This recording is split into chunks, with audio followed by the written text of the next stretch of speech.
Here's the true story of the Three Little Pigs, as told by John Skieska and illustrated by Lane Smith. Everybody knows the story of the Three Little Pigs, or at least they think they do. But I'll let you in on a little secret. Nobody knows the real story, because nobody has ever heard my side of the story. I'm the wolf, Alexander T. Wolf. You can call me Al. I don't know how this whole big bad wolf thing got started, but it's all wrong. Maybe it's because of our diet. Hey, it's not my fault little wolves eat cute little animals like bunnies and sheep and pigs. That's just the way we are. If cheeseburgers were cute, folks would probably think you were big and bad too. But, like I was saying, the whole big bad wolf thing is all wrong. The real story is about a sneeze and a cup of sugar. This is the real story. Way back in Once Upon a Time, I was making a birthday cake for my dear old granny. I had a terrible sneeze and cold. I ran out of sugar. So I walked down the street to ask my neighbor for a cup of sugar. Now, this neighbor was a pig, and he wasn't too bright either. He had built his whole house out of straw. Can you believe it? I mean, who in his right mind would build a house out of straw? So, of course, the minute I knocked on the door, it fell right in. I didn't want to just walk into someone else's house, so I called, little pig, are you in? No answer.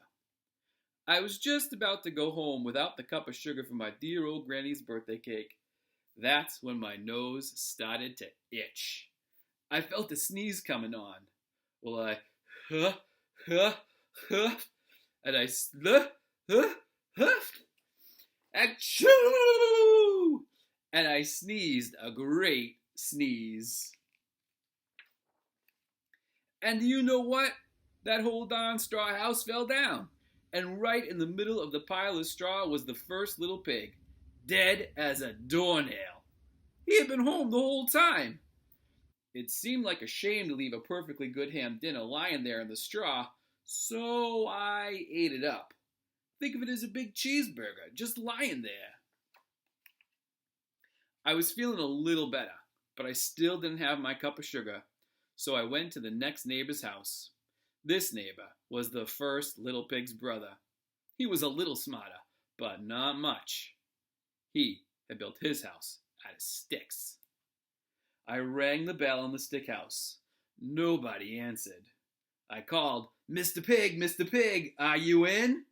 He yelled, Go away, wolf, you can't come in. I'm shaving the hairs on my chinny chin. I had just grabbed the doorknob when I felt another sneeze coming on. I huffed, and I huffed, and I tried to cover my mouth, but I sneezed a great sneeze. Achoo! And you're not going to believe it, but this guy's house fell down just like his brother's. When the dust cleared, there was the second little pig, dead as a doornail. Wolf's honor. Now you know that food will spoil if you just leave it out in the open, so I did the only thing there was to do. I had dinner again. Think of it as a second helping. I was getting awfully full, but my cold was feeling a little better, and I still didn't have that cup of sugar for my dear old granny's birthday cake. So I went to the next house. This guy was the first and second little pig's brother. He must have been the brains of the family. He had built his house out of bricks. I knocked on the brick house. No answer. I called, Mr. Pig, are you in? And do you know what that rude little porker answered? Get out of here, wolf. Don't bother me again. Talk about impolite. He probably had a whole sack full of sugar, and he wouldn't even give me one little cup for my dear sweet old granny's birthday cake. What a pig! I was just about to go home and maybe make a nice birthday card instead of a cake when I felt my cold coming on. I huffed, and I huffed, and I sneezed once again. Achoo! And then that third little pig yelled, "And your old granny can sit on a pin." Now, I'm usually a pretty calm fellow, but when somebody talks about my granny like that, I go a little crazy.